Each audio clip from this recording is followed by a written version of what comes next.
Why adultery was struck off IPC Indian penal code నుండి అడల్టరీని ఎందుకు తీసేశారు and why a house panel wants to make it a crime again. ఇప్పుడు మళ్ళా parliamentary affairs house committee మళ్ళా ఈ అడల్టరీని criminalise చేయాలి అని అనుకుంటున్నారు. దేనికోసం? Okay, so this is what appeared in the Hindu అనమాట. అండ్ ఇండియన్ ఎక్స్ప్రెస్లో కూడా 2018 SC declared, Supreme Court declared IPC section 497 which punished men but not women for adultery as arbitrary and unconstitutional. So why is this archaic provision being discussed again now? Okay, so first of all ఈ article ఏంటి, ఎందుకు మళ్ళా దీన్ని criminalise చేయాలనుకుంటున్నారు, అసలు criminalise అంటే ఏంటి, these all things ఇవన్నీ కూడా మనం ఈరోజు సెషన్లోని కవర్ చేయబోతున్నాం. సో దానికంటే ముందు first of all you must know adultery అంటే ఏంటి అనేది తెలియాలి. ఓకేనా? So yes, welcome to LTX classes and welcome to burning issues session. So ఈ క్లాస్ మీకు కవర్ చేస్తుంది శాంతి మేడం. అయితే ఈరోజు మనం ఏ పర్టికులర్ ఆర్డర్లోని మనం డీల్ చేయబోతున్నాం.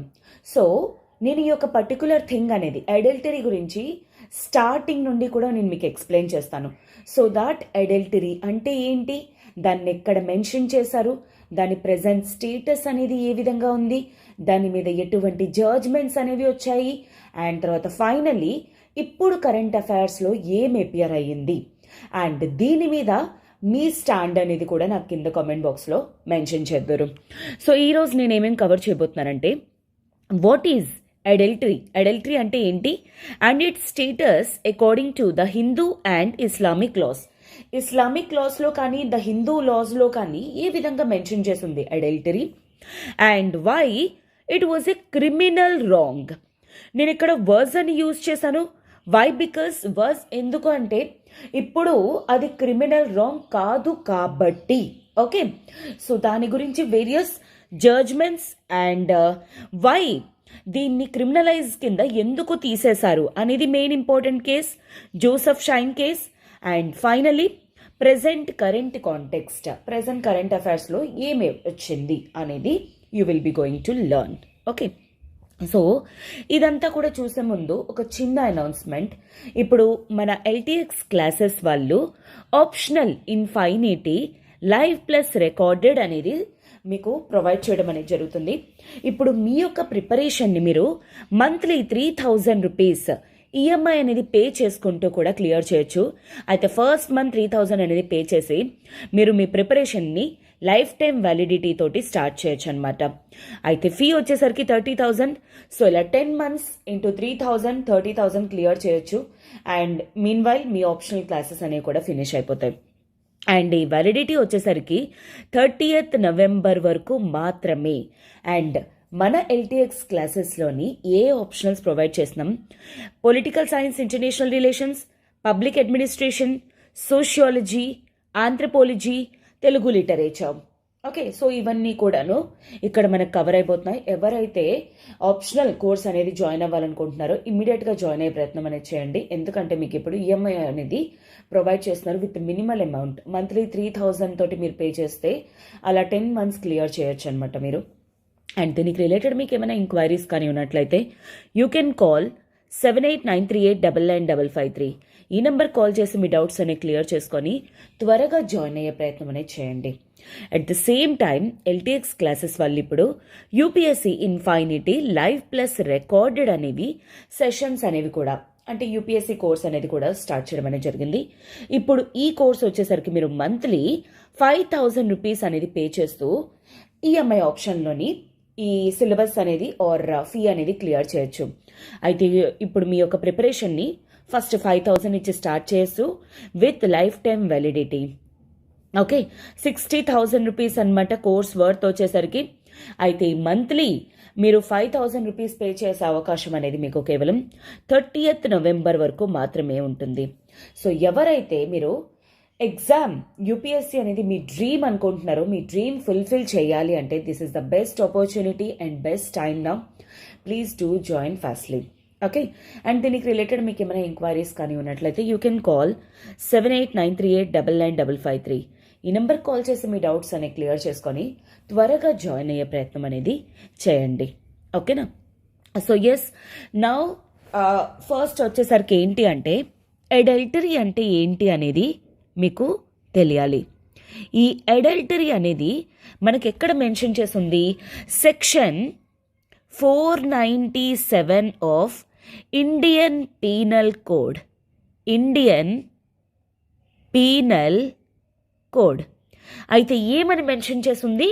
వొలంటరీ sexual intercourse between one spouse and a person of opposite sex, not his or her partner, during the continuation of marriage. So ఇది మీకు అర్థం చేసుకోవడానికి చాలా కష్టంగానే ఉంటుంది, of course legal terminology. So మీకు లిటరల్గా అర్థం కావడానికి నేను మీకు ఈజ్ చేయడానికి ట్రై చేస్తాను. సో ఒక మేల్ అండ్ ఏ ఫీమేల్, వీళ్ళిద్దరికీ కూడాను మ్యారేజ్ అనేది అయ్యింది ఇప్పుడు. ఓకే, సో మ్యారేజ్ అయిన తర్వాత ఈ ఫీమేల్ ఒకవేళ ఎనదర్ మేల్ తోటి ఒకవేళ ఎనీ సెక్షువల్ రిలేషన్షిప్ పెట్టుకుంటే, ఎనీ సెక్షువల్ రిలేషన్షిప్ అన్నమాట, ఒకవేళ పెట్టుకుంటే అది రేప్ అయ్యి ఉండకూడదు. ఓకే, ఇఫ్ ఇట్ అంటే తనతోటి వొలంటరీగానే female and this another male వొలంటరీగానే సెక్షువల్ రిలేషన్షిప్లోకి ఎంటర్ అయితే అది కూడాను ఇఫ్ అట్ ఆల్ ఆ మేల్కి ఆ కన్సెంట్ అనేది లేకుండా అయితే that is called as adultery. దాన్ని అడల్టరీ అని చెప్పేసి అంటారు. ఓకేనా? సో అయితే ఇక్కడ you need to remember 2 points. ఒకటి అంటే ఇక్కడ 2 అబ్జర్వేషన్స్ అనేవి ఉన్నాయి. ఏంటి? ఇఫ్ అట్ ఆల్ ఈ మేల్ తాలూకా కన్సెంట్ కానీ ఒకవేళ ఉండింది అంటే దట్ ఈజ్ నాట్ అడల్టరీ. దాన్ని అడల్టరీ అని చెప్పేసి అనరు. అండ్ ఇంకొకటి ఏంటి అంటే ఈ మేల్ ఎవడైతే ఉన్నాడో ఒకవేళ అన్మ్యారీడ్ విమెన్తో కానీ ఒకవేళ అంటే like or otherwise divorced women కానీ ఆర్ అదర్వైజ్ అంటే హస్బెండ్ చనిపోయిన అమ్మాయి కానీ విడో కానీ ఎవరితోనైనా ఒకవేళ ఇదే సెక్షువల్ రిలేషన్షిప్ కానీ పెట్టుకుంటే that is also not adultery.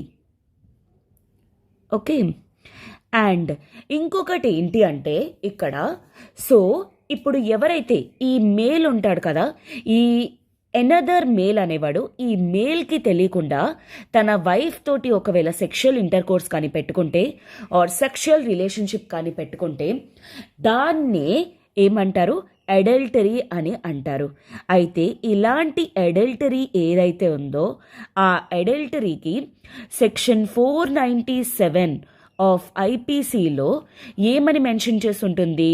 That is a criminal wrong. Okay, that was a criminal wrong. And దీనికి సో అతనికి up to 5 years or fine or both, ఈ రెండు కూడాను పనిష్మెంట్ కింద వచ్చే స్కోప్ అనేది ఉంటుంది.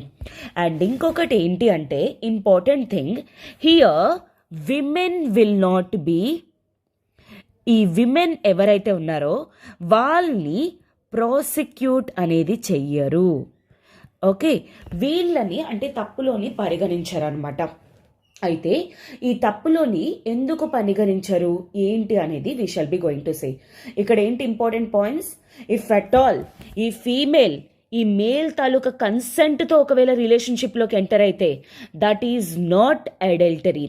అండ్ ఈ మేల్ ఒకవేళ తను అన్మ్యారీడ్ విమెన్తో కానీ డివోర్స్డ్ విమెన్తో కానీ విడోతో ఒకవేళ సెక్షువల్ రిలేషన్షిప్లోకి ఎంటర్ అయితే అప్పుడు ఈ ఫీమేల్ ఏదైతే ఉందో తను అడల్టరీ ఆర్ సెక్షన్ 497ని స్టార్ట్ చేయలేరు.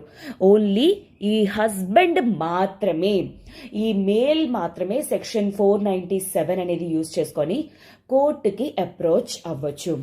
అయితే దీనివల్ల ప్రాబ్లం అనేది ఏంటి? First of all, this violates article 14 of Indian constitution. Okay, article 14 ఏమని చెప్తుంది? రైట్ టు ఈక్వాలిటీ గురించి మెన్షన్ చేస్తుంది. రైట్ టు ఈక్వాలిటీ అంటే అర్థం ఏంటి? ఏ లా అయినా సరే it equalises men with women. అంటే ఇక్కడ విమెన్ ఒకవేళ వేరే ఒక మగాడితోటి సెక్షువల్ రిలేషన్షిప్లో పెట్టుకుంటే దాన్ని అడల్టరీ అంటారు. కానీ ఇప్పుడు ఇదే హస్బెండ్ ఒకవేళ వేరే విమెన్ తోటి రిలేషన్షిప్లో పెట్టుకుంటే అంటే అన్మ్యారీడ్ అనమాట. సో అలా అయితే మాత్రం దాన్ని అడల్టరీ అనరు. అక్కడ ఈక్వాలిటీ అనే ప్రిన్సిపల్ని వయోలేట్ చేస్తుంది. ఓకేనా? So that is what main thing అనమాట. అయితే ఇప్పుడు ఐపీసీలో ఏమని ఉంటుంది? అడల్టరీ అనేది క్రిమినల్ రాంగ్ కింద and 5 years or fine or both అనేది ఉంటుంది. అయితే దీని స్టేటస్ అకార్డింగ్ టు హిందూ లాలోకి వచ్చేసరికి, ఓకే, హిందూ లాలో ఎక్కడ మెన్షన్ చేస్తుంది? మనుస్మృతిలో ఏమని మెన్షన్ చేస్తుంటుంది? ఇలాంటి అడల్టరీ ఏదైతే ఉందో దానికి పనిష్మెంట్ అనేది డెత్ అయ్యి ఉండాలి. అది అట్టర్లీ రాంగ్ అని చెప్పేసి. కానీ దీనికి ఒక ఎగ్జంప్షన్ కేటగిరీ అనేవాళ్ళు ఉన్నారు. వాళ్ళే బ్రాహ్మిన్స్ కాకుండా ఇంకెవరైనా సరే అడల్టరీలోకి ఎంటర్ అయినట్లయితే వాళ్ళకి పనిష్మెంట్ డెత్ అని చెప్పేసి హిందూ లాస్లోని మనుస్మృతిలో మెన్షన్ చేసి ఉంటుంది. వేరాస్ ఇస్లామిక్ లాలోని ఏమని మెన్షన్ చేసి ఉంటుంది? అయితే దీన్ని చాలా నేరోగా, if at all a person ఒకవేళ విమెన్ కానీ తనకు తెలియకుండా సెక్షువల్ రిలేషన్షిప్లోకి కానీ ఎంటర్ అయితే దాన్ని అడల్టరీ అంటారు. అండ్ మనుస్మృతి ప్రకారంగా గుర్తుపెట్టుకోండి, దిస్ ఈజ్ అడల్టరీ అంటే ఒక విమెన్ అంటే ఒక వైఫ్ అనేవాళ్ళు అంటే ఎవరితోనైనా సరే నార్మల్గా కూర్చున్నా ఆర్ మాట్లాడినా ఆర్ అదర్వైజ్ తిన్నా సరే these all leads to adultery. ఈ మనుస్మృతి ప్రకారంగా విమెన్ వేరే ఒక పరాయి మగాడితోటి కూర్చున్నా మాట్లాడినా చూసినా ఏం చేసినా అన్నిటినీ కూడా అడల్టరీ అంటారు అకార్డింగ్ టు మనుస్మృతి. కానీ ఇస్లామిక్ లా అనేది అంత దారుణం కాదు. ఇఫ్ అట్ ఆల్ తను వేరే రిలేషన్షిప్లోకి ఎంటర్ అయితేనే, సెక్షువల్ రిలేషన్షిప్లోకి ఆఫ్టర్ మ్యారేజ్ ఎంటర్ అయితేనే అడల్టరీ. కాకపోతే ఇక్కడ అడల్టరీకి ఇంకొకటి ఏంటి? That needs to be proved అనమాట. 4 witnesses అనేవాళ్ళు ఉండాలి. 4 witnesses needed to be proved. అంటే వాళ్ళిద్దరూ కూడాను అంటే ఈ వైఫ్ వేరే పర్సన్ తోటి సెక్షన్ రిలేషన్షిప్లోకి ఎంటర్ అయ్యింది అని ఒక 4 witnesses అనేవాళ్ళు ఉండాలి. 4 సాక్షులు అనేవాళ్ళు ఉంటేనే అలాంటప్పుడే దాన్ని అడల్టరీ కింద కన్సిడర్ చేస్తారు అకార్డింగ్ టు ఇస్లామిక్ లా అనమాట. కానీ వేరాస్ హిందూ లా ప్రకారంగా మనుస్మృతిలో ఏమని మెన్షన్ చేసి ఉంటుంది? అమ్మాయిలు అంటే వైఫ్ పరాయి మగాడితోటి అసలు కూర్చున్నా తిన్నా మాట్లాడినా ఏం చేసినా సరే that all leads to adultery అని చెప్పేసి అంటున్నారనమాట. ఓకేనా? So this is what. అయితే ఇక్కడికి వచ్చేసరికి మీకు ఒకటి అర్థం కావాలి. నేను ఇందాక పాయింట్ అనేది మెన్షన్ చేశాను. అయితే దీన్ని ఎందుకు అసలు ఫస్ట్ ఆఫ్ ఆల్ ఎందుకు విమెన్ని ఎగ్జామ్ చేయడం అనేది జరిగింది? Why women being exempted? దీనికి ఒక కారణం అనేది ఉండిందనమాట. అదే ఏంటి అంటే, ఫస్ట్ ఆఫ్ ఆల్ ఇది ఎక్కడ మెన్షన్ చేసింది? This is mentioned in IPC code of 1860 in section 497 of IPC. Okay, section 497లో మెన్షన్ చేసింది. అయితే దీన్ని ఫ్రేమ్ చేయడానికి ముందు హిస్టరీ ఏంటి అసలు? సో దీన్ని ప్రిపేర్ చేయడానికి అని చెప్పేసి first law commission of British India ఎప్పుడు 1837లోని under lord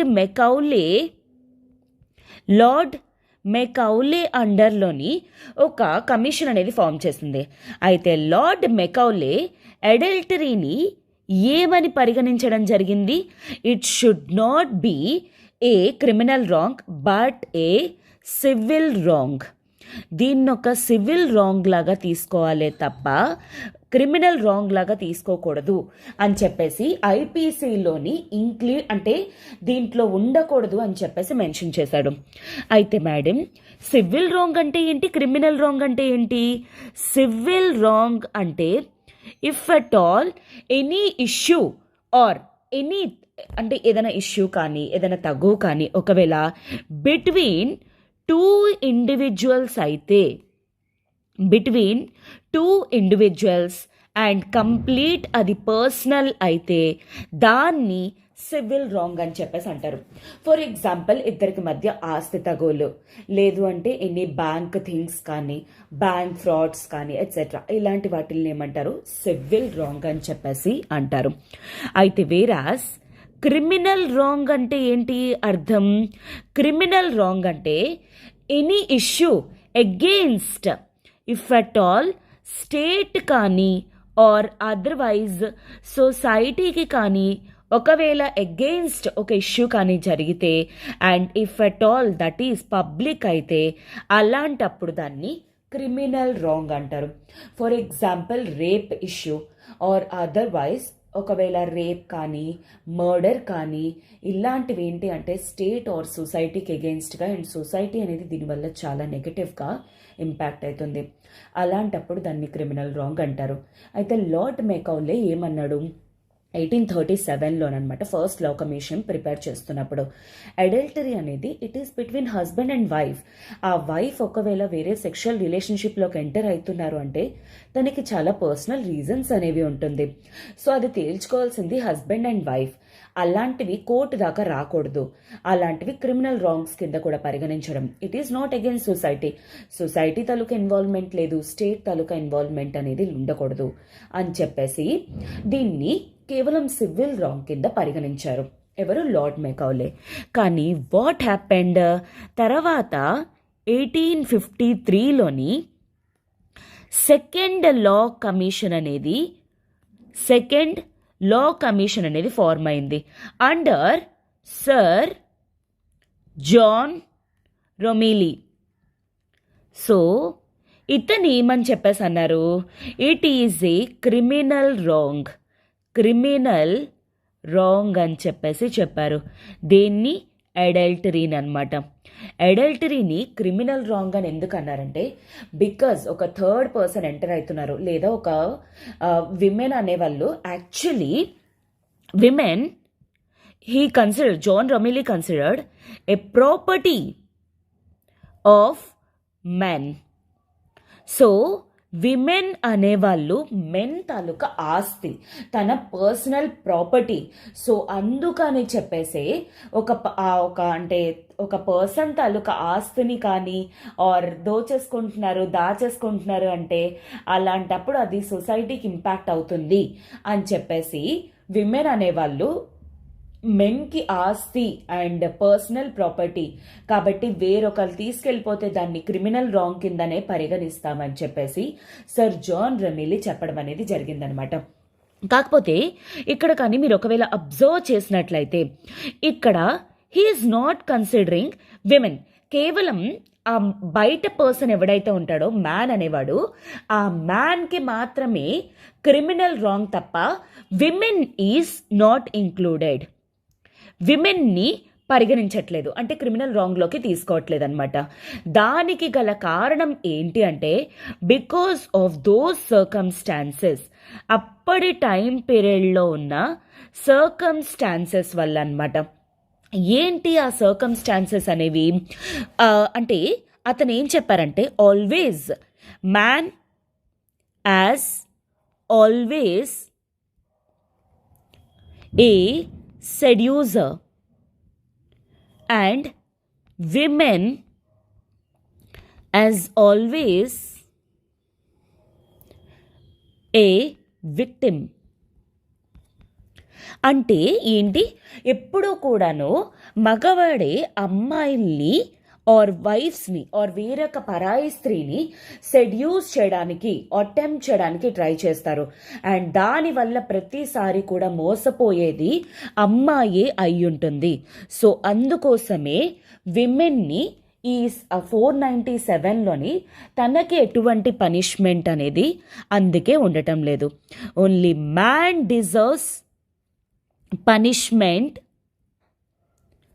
but not women. ఈ విమెన్కి పనిష్మెంట్ అనేది ఉండదు. ఎందుకోసం ఉండదు? బికాస్ విమెన్ అనే వాళ్ళు ఎప్పుడూ కూడా విక్టిమ్ పొజిషన్, అంటే తనే ఆ సిచ్యువేషన్లోని ప్రతిసారి కూడాను, అంటే ప్రతి ఒక్క ఇలాంటి ఇన్సిడెంట్లో కూడాను అంటే నలిగిపోయేది కానీ ఆర్ విక్టిమైజ్డ్ అయ్యేది కానీ విమెన్, అండ్ మ్యానే ఎప్పుడు కూడా సెడ్యూసర్ అని చేస్తాడు అని. అయితే ఎందుకు ఈ హస్బెండ్కి ఎందుకు ఉండట్లేదు? అయితే హస్బెండ్కి పనిష్మెంట్ ఎందుకు ఉండటం లేదు అంటే because at that time patriarchal society అనేది పేట్రియార్కీ. అండ్ ఇంకొకటి ఏంటి అంటే మనకి మల్టీ మ్యారేజెస్ అనమాట, పాలీగామీ అనేది ప్రివేల్ అయ్యేది. అండ్ అలానే చైల్డ్ మ్యారేజెస్ అనేవి ఉండేవి ఆ టైం పీరియడ్లోని. It was during 1853 right. అందుకే ఈ హస్బెండ్ని మాత్రం యాక్చువల్లీ పనిష్ చేయట్లేదు.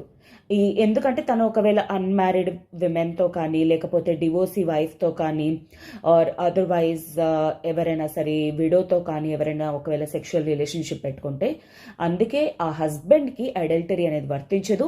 అండ్ విమెన్కి ఎందుకు వర్తించదు? తను ఎప్పుడు విక్టిమైజ్డ్, వేరే పర్సన్ ఎప్పుడు కూడా తనకి ట్రై చేస్తూ ఉంటాడు కాబట్టి అందుకే కేవలం వాడికి మాత్రమే పనిష్మెంట్, ఎవడైతే వైఫ్తో రిలేషన్షిప్లో ఉన్నాడో దానికోసం. So under the notion of ఎవరు ఇలా చెప్పింది సర్ జాన్ రొమేలీ గారు. ఓకేనా? సో అయితే what happened? This has been continued till 1947. Okay, ఆ తర్వాత ఇండియా గాట్ ఇండిపెండెన్స్. ఇండియాకి ఇండిపెండెన్స్ అనేది రావడం జరిగింది. అండ్ ఆఫ్టర్ దాట్ 1951లోని కాన్స్టిట్యూషన్ అనేది ఎన్ఫోర్స్ చేయటం అనేది జరిగింది. కాన్స్టిట్యూషన్ ఎన్ఫోర్స్మెంట్ వచ్చింది. దేర్ స్టార్టెడ్ ది కేసెస్ అనమాట. అప్పుడు ఈ క్రిటిసిజం అనేది స్టార్ట్ అయింది. దేని మీద? అడల్టరీ మీద. అండ్ అప్పుడు స్టార్ట్ అయినవే ఈ కేసెస్ అనమాట. దాంట్లో ఫస్ట్ కేస్ వచ్చేసరికి ఏంటి అంటే various judgements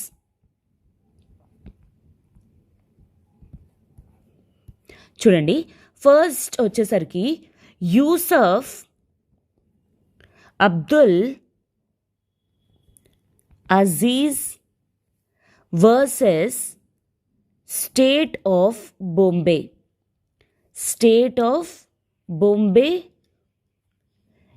1954. Exactly after what happened? Exactly after 1953 second law కమిషన్కి ఎగ్జాక్ట్లీ 100 years అనమాట. సో ఈ యొక్క పర్టికులర్ కేసులోని ఇతను ఏమంటున్నారంటే దిస్ సెక్షన్ 497 ఆఫ్ ఐపీసీ ఏదైతే ఉందో ఈ 497 అనేది literally article 14 right to equality ఏదైతే ఉందో ఆ రైట్ టు ఈక్వాలిటీని వయోలేట్ చేస్తుంది అని చెప్పేసి చెప్పడం జరిగింది. కాకపోతే సుప్రీంకోర్టు తాలూకా వర్డిక్ట్ ఏంటి? State of Bombay. So court తాలూకా వర్డిక్ట్ ఏమిచ్చింది? కోర్టు వర్డిక్ట్ వచ్చేసరికి దిస్ ఈజ్ నాట్ అప్హెల్డ్. అంటే అర్థం ఏంటి? ఈ కేసు అనేది కొట్టేయడం అనేది జరిగింది. ఎందుకు అంటే ఆర్టికల్ 15 అనేది స్టేట్ స్పెషల్ ప్రొవిజన్స్ అనేవి ప్రొవైడ్ చేస్తుంది విమెన్ తాలూకా అప్లిఫ్ట్మెంట్. సో అందులోని ఈ యొక్క ప్రొవిజన్ ఏదైతే ఉందో ఇది విమెన్కి ఫేవరబుల్గా ఉంది. సో అండర్ ఆర్టికల్ 15 ప్రకారంగా ఇది కరెక్ట్ అని చెప్పేసి బాంబే హైకోర్టు అనేది చెప్పడం జరిగింది. నెక్స్ట్ వచ్చేసరికి this case has been repeated. Revathi versus union of India case 1988. ఈ యొక్క పర్టికులర్ కేసులోని అగైన్ ఈ యూసఫ్ అబ్దుల్ అజీజ్ కేస్ 1954 ఏదైతే ఉందో ఇదే కేసు తాలూకా మళ్ళీను సుప్రీంకోర్టు అనేది సేమ్ వర్డిక్ట్ అనేది రీఇన్స్టేట్ చేసిందనమాట. 1954 తాలూకా వర్డిక్ట్ ఏదైతే ఉందో అదే చెప్పింది. అంటే ఇది అడల్టరీ అనేది కొట్టేయడం అనేది జరగదు. ఎందుకు అంటే విమెన్కి ఇక్కడ స్పెషల్ ప్రావిజన్ జరిగింది అండ్ ఇది ఆర్టికల్ 14ని వయోలేట్ చేయట్లేదు. ఆర్టికల్ 15 ఏదైతే ఉందో దాంట్లోని ఏదైతే స్పెషల్ ప్రావిజన్ విమెన్ కోసం ప్రొవైడ్ చేస్తున్నారో అదే దీన్ని అప్హోల్డ్ చేస్తుంది అని చెప్పేసి ఈవెన్ ఈ యొక్క పర్టికులర్ కేసులో కూడా చెప్పడం అనేది జరిగింది. But what happened? So finally తర్వాత జరిగిందే సెప్టెంబర్ 27, 2018లోని పర్టికులర్ థింగ్ హ్యాపెండ్. అదే Joseph Shine versus union of India case of 2018. So ఈ యొక్క పర్టికులర్ వర్డిక్ట్లోని ఏం జరిగింది? సుప్రీం కోర్టు సెక్షన్ 497 ఆఫ్ ఐపీసీని యునానిమస్లీ, అంటే అందరూ ఎంతమంది బెంచ్లో కూర్చున్నారో అందరూ కూడా దీన్ని స్ట్రైక్ అవుట్ చేయడం అనేది జరిగింది. అంటే ఇది ఇక నుండి no more a criminal wrong అని చెప్పేసి చెప్పడం అనేది జరిగింది. అయితే ఈ యొక్క పర్టికులర్ కేసులో ఏం జరిగింది? దీనికి టోటల్ 5 మెంబర్స్ ప్యానెల్ అనమాట. 5 మెంబర్స్ ప్యానెల్ అండ్ అందరూ కూడా దీనికి ఫేవరబుల్గానే వర్డిక్ట్ అనేది ఇవ్వడం జరిగింది. అయితే బెంచ్ హెడ్ వచ్చేసరికి ఎవరు? జస్టిస్ దీపక్ మిశ్రా గారు. అయితే ఇతను ఏంటని వర్డిక్ట్ ఇచ్చారు? ఈ ఏదైతే సెక్షన్ 497 ఉందో ఆ సెక్షన్ 497 అనేది మేనిఫెస్ట్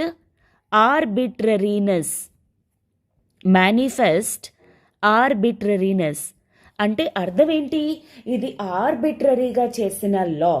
అంటే ఏంటి? ఇక్కడ మెన్ అండ్ విమెన్ ఎవరైతే ఉన్నారో వాళ్ళిద్దరినీ కూడాను వేరువేరేగా చూడటం అనేది జరిగింది. అండ్ ఇంకొకటి ఏంటి అంటే దిస్ ఆల్సో వయోలేట్స్ విమెన్ తాలూకా ప్రైవసీ అండర్ ఆర్టికల్ 21 ప్రకారంగా ఈ విమెన్ తాలూకా డిగ్నిటీ ఏదైతే ఉందో ఆ డిగ్నిటీ అనేది వయోలేట్ అవుతుంది. అండ్ ఆర్టికల్ 14 ప్రకారంగా ఇన్ఫ్యాక్ట్ ఇది ది ఆర్బిట్రరీనెస్ అంటే మెన్ని విమెన్ని సెపరేట్ చేసి చూస్తుంది. కాబట్టి ఇలాంటి ప్రావిజన్స్ అనేవి ఉండకూడదు అని చెప్పేసి జస్టిస్ దీపక్ మిశ్రా గారు చెప్పడం అనేది జరిగిందనమాట. అండ్ తర్వాత జస్టిస్ డివై చంద్రచూడ్ గారు ఏమని చెప్పారు? ఈ యాక్చువల్లీ విమెన్కి సెక్షువల్ ఫ్రీడమ్ అనేది ఉంటుంది. అవుట్ ఆఫ్ మ్యారేజ్ కానీ ఒకవేళ తనకి మ్యారేజ్ రిలేషన్షిప్లో సెక్షువల్ ఫ్రీడమ్ అనేది లేకపోతే out of marriage sexual freedom అనేది చూస్ చేసుకుంటారు. అది completely it is a personal thing. Okay, తన పర్సనల్ థింగ్ ఆర్ తన ప్రైవసీకి సంబంధించిన issue.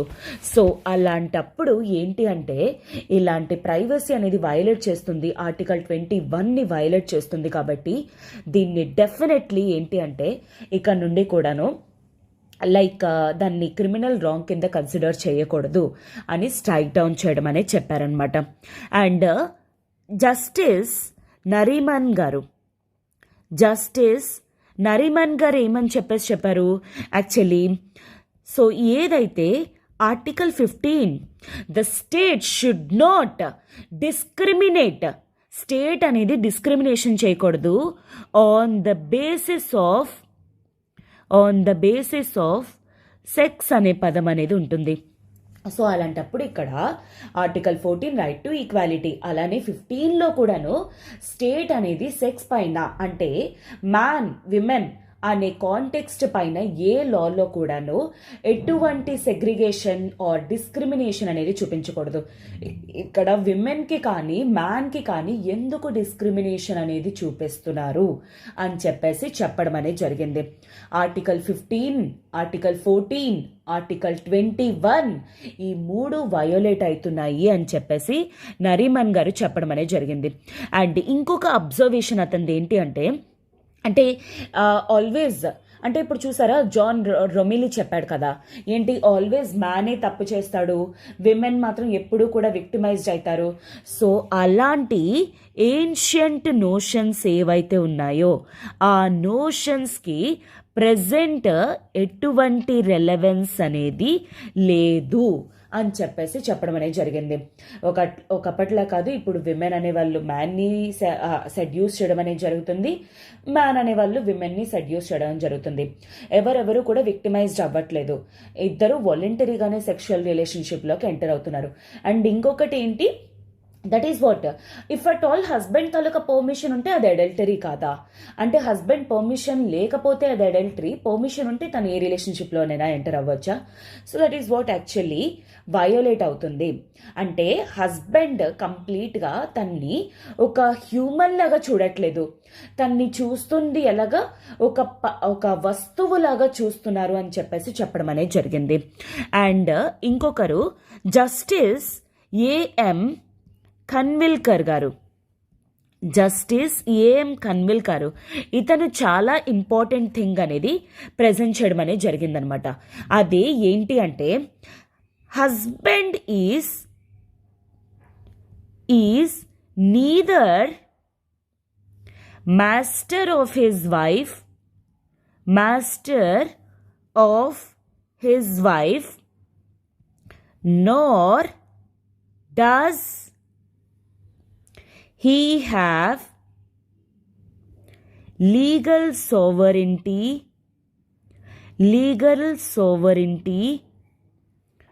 over her.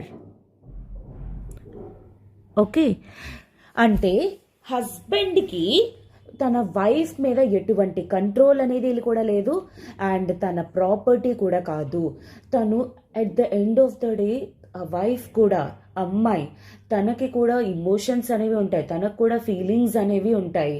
So at the end of the day she is also human being, she is not at all వస్తువు, are తను ఏ వస్తువు కాదు, లేకపోతే ఏ ఆట బొమ్మో కాదు, ఒకడికి మాస్టర్ అవ్వడానికి, అంటే ఒకరి కింద తను ప్రాపర్టీ అవ్వడానికి. First of all women is a property of man అనే నోషన్ని బయటకు రావాలి, దాన్ని ముందు బయటకు రావాలి అని చెప్పేసి జస్టిస్ ఏఎం ఖన్విల్కర్ గారు కానీ దీపక్ మిశ్రా గారు కానీ ఈ 2 థింగ్స్ని మెన్షన్ చేయడం అనేది జరిగింది. అండ్ అలానే ఇంకొక ఎవరు అంటే జస్టిస్ ఇందు మల్హోత్రా గారు, ద ఓన్లీ విమెన్ ప్యానెల్ అనమాట. జస్టిస్ ఇందు మల్హోత్రా గారు ఏమని చెప్పారు అంటే, it may be a moral wrong. Okay, అంటే అడల్టరీ అనేది మేబీ ఏ మోరల్ రాంగ్, అంటే ఒక పర్సన్కి సంబంధించిన వాల్యూస్ అవి, తనకి రైట్ అనిపించవచ్చు, లేదా రాంగ్ అనిపించవచ్చు, లేదా సంథింగ్, అది మేబీ మోరల్లీ కానీ ఎథికలీ రాంగ్ అయి ఉంటుంది. కానీ it should not be a criminal wrong. దీన్ని క్రిమినల్ రాంగ్ కింద మాత్రం పరిగణించకూడదు. అందుకే వీళ్ళందరూ కలిపి ఫైనల్లీ ఇచ్చిన వర్డిక్ట్ అనేది ఏంటి, సో అడల్టరీ ఏదైతే ఉందో ఆ అడల్టరీ అనేది ఇక నుండి క్రిమినల్ రాంగ్ అయితే కాదు, but this is a ground for divorce తీసుకోవడానికి అంటే ఈదర్ హస్బెండ్ కానీ వైఫ్ కానీ డివోర్స్ తీసుకోవడానికి మేబీ ఒక కారణం కింద చూపించవచ్చు. కానీ ఈ అడల్టరీ అనేది క్రిమినల్ రాంగ్ కింద పరిగణించి ఆ వేరే మగవాడు ఎవరైతే ఉన్నారో ఆ పరాయి మగవాడికి ఇలా 5 years పనిష్మెంట్ కానీ ఆర్ అదర్వైజ్ డబ్బులు ఇవ్వడం కానీ ఇలాంటివి అలా పరిగణించకూడదు అని చెప్పేసి 497 ఆఫ్ ఐపీసీని స్ట్రైక్ డౌన్ చేయడం అనేది జరిగింది. ఇక నుండి అది క్రిమినల్ రాంగ్ కాదు అని చెప్పేసి వర్డిక్ట్ అనేది ఇవ్వడం అనేది జరిగిందనమాట. ఓకే, సో ఈ విధంగా సెప్టెంబర్ 27, 2018లోని Joseph Shine versus union of India కేసులో ఈ పర్టికులర్ 5 బెంచ్ ప్యానెల్ కూడా ఈ విధంగా జడ్జ్మెంట్ అనేది ఇవ్వడం అనేది జరిగింది. ఆ తర్వాత నుండి 2018 నుండి ఇక 497 అనేది క్రిమినల్ రాంగ్ కింద పరిగణించడం అనేది మానేశారు. And this is considered as unconstitutional. Okay, unconstitutional ఎందుకు అంటే కాన్స్టిట్యూషన్ని వయోలేట్ చేస్తుంది on the basis of article 14 కానీ ఆర్ అదర్వైజ్ 15 కానీ 19 కానీ 21 కానీ వీటన్నిటినీ కూడా అడల్టరీ అనేది వయోలేట్ చేస్తుంది. కాబట్టి అడల్టరీ అనేది అన్కాన్స్టిట్యూషనల్ అని చెప్పేసి క్రిమినల్ రాంగ్ కింద కొట్టేసి this is a ground for divorce అని చెప్పడం అనేది జరిగిందనమాట. అయితే ఇది యాక్చువల్లీ జెండర్ అంటే విమెన్ని వేరేలాగా మ్యాన్ని వేరేలాగా చూస్తుంది కాబట్టి దీన్ని కొట్టేశారు. అయితే ఇప్పుడు మళ్ళా కరెంట్ అఫైర్స్లో ఎందుకు అపీర్ అవ్వడం అనేది జరిగింది? సో ఇప్పుడు parliamentary committee of home affairs, okay, parliamentary committee on home affairs మళ్ళా యాక్చువల్లీ ఈ అడల్టరీ ఏదైతే ఉందో ఈ అడల్టరీని మళ్ళా క్రిమినల్ రాంగ్ కింద చెయ్యాలి అని చెప్పేసి అనుకుంటున్నారనమాట. సో దీనికోసం ఒక రిపోర్ట్ అనేది తయారు చేయాలనుకుంటున్నారు. యాజ్ ఆఫ్ నౌ మనకేంటి అంటే ఇండియన్ పీనల్ కోడ్ ఆఫ్ 1860 అనేది ఉంది. దీన్ని రిప్లేస్ చేస్తూ భారతీయ జన్ సంహిత, జన్ సంహిత అని రిప్లేస్ చేయాలి, ఐపీసీని రిప్లేస్ చేయాలి ఈ బిల్ తోటి అనుకుంటున్నారు. అంటే ఇంకా డిస్కషన్స్లో ఉందన్నమాట. సో ఈ యొక్క పర్టికులర్ బిల్లోని ఏంటి ఇంక్లూడ్ చేయాలనుకుంటున్నారు? అడల్టరీని మళ్ళా క్రిమినల్ రాంగ్ కింద చెయ్యాలి అని చెప్పేసి అనుకుంటున్నారు. అయితే ఈ క్రిమినల్ రాంగ్ కింద ఎందుకు చెయ్యాలి అని చెప్పేసి అనుకుంటున్నారు? ఫస్ట్ ఆఫ్ ఆల్ ఎందుకు, వై అగైన్ అంటే first of all it violates marriage తాలూకా ఇన్స్టిట్యూషన్. మ్యారేజ్ అనే ఇన్స్టిట్యూషన్ని అండర్మైన్ చేస్తుందన్నమాట. సో అండ్ తర్వాత దీనికి ఏదైతే ఆ శాంక్టిటీ అనేది ఉందో, ఆ పవిత్రత, తెలుగులో పవిత్రత అంటారు కదా, ఆ శాంక్టిటీ, మ్యారేజ్ శాంక్టిటీని యాక్చువల్లీ వయోలేట్ చేస్తుంది. అండ్ ఈ మ్యారేజ్ అనే ఇన్స్టిట్యూషన్ని స్టెబిలైజ్ అనేది చేయడం కోసం మళ్ళా అడల్టరీని తీసుకొని రావాలనుకుంటున్నారు. కాకపోతే ఇప్పుడు చెప్పింది ఏంటి? పార్లమెంటరీ కమిటీ ఏమని చెప్పేసి అన్నారు? This will be now a gender neutral law. Gender neutral law అంటే ఏంటి? మ్యాన్కి కానీ విమెన్కి కానీ ఈక్వల్గా ఈ లా అనేది అప్లై అవుతుంది. అంటే అర్థం ఏంటి? ఇప్పుడు హస్బెండే కాదు, వైఫే కాదు, ఎవరు అడల్టరీలోకి వెళ్ళినా ఎవరికైనా సరే ఆ పనిష్మెంట్ అనేది ఉంటుంది. అండ్ ఇంకొకటి ఏంటి అంటే విమెన్ని ఇక నుండి మ్యాన్కి ఒక ప్రాపర్టీ కిందే కాదనమాట. సో ఇఫ్ అట్ ఆల్ అంటే వేరే మగవాడితో పాటు ఈవిడికి కూడా పనిష్మెంట్ అనేది వస్తుంది. అలానే ఇఫ్ అట్ ఆల్ హస్బెండ్ కానీ ఒకవేళ ఏ అన్మ్యారీడ్ విమెన్తో కానీ డివోర్సీతో కానీ ఒకవేళ రిలేషన్షిప్లోకి ఎంటర్ అయినా విమెన్ కూడా ఇప్పుడు సెక్షన్ 497 అనేది ఇన్వోక్ చేయొచ్చు అని చెప్పేసి జెండర్ న్యూట్రల్ లా కింద పరిగణిస్తున్నాము అని చెప్పేసి చెప్పడం అనేది జరిగింది. ఓకేనా?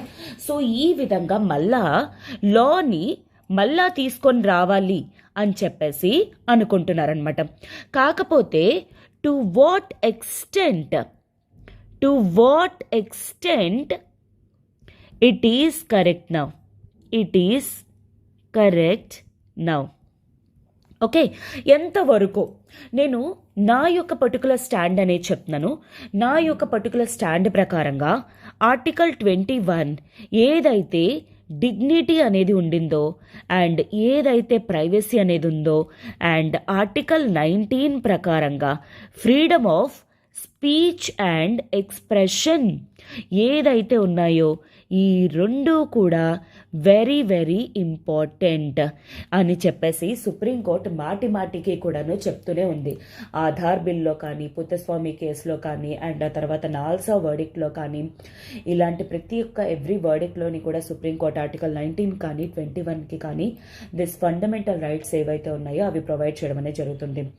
ఏ పర్సన్కైనా సరే ఇఫ్ అట్ ఆల్ లైక్ ఆ సెక్షువల్ ఫ్రీడమ్ అనేది లేకపోతే అలాంటప్పుడు దాన్ని వాళ్ళ ప్రైవసీ అనేది వైలేట్ చేస్తున్నప్పుడు. అండ్ ఇంకొకటి ఏంటంటే this is completely that personal thing, right? So అలాంటప్పుడు బయట వాళ్ళు ఎలా అయినా హౌ దే కెన్ ఇన్వాల్వ్ ఒక పర్సన్కి ఏ విధంగా మనం పనిష్మెంట్ అనేది ఇస్తున్నాం, అది వాళ్ళిద్దరికి సంబంధించిన వైఫ్ అండ్ హస్బెండ్కి సంబంధించిన కంప్లీట్ ఒక పర్సనల్ థింగ్. అలాంటి ఒక పర్సనల్ థింగ్ తీసుకొని వచ్చి బయట ప్రైవేటైజ్ చేయడం అనేది ఎంతవరకు correct? Okay, so that is what my stand. Now I'm expecting your stand. Me stand ఏంటి, మీరేమనుకుంటున్నారు అనేది నాకు కింద కామెంట్ బాక్స్లోని మెన్షనింగ్ అనేది చేయండి. ఓకేనా? So yes, this is what and this is it for today students. And before ending up this session just have a look over ఒక చిన్న పర్టికులర్ థింగ్ అనమాట, చిన్న అనౌన్స్మెంట్. ఇప్పుడు మన ఎల్టీఎక్స్ క్లాసెస్ వాళ్ళు బ్లాక్ బస్టర్ కాంబో ఆఫర్ అనేది provide చేస్తున్నారనమాట. So 10+10 = 15 లాగా.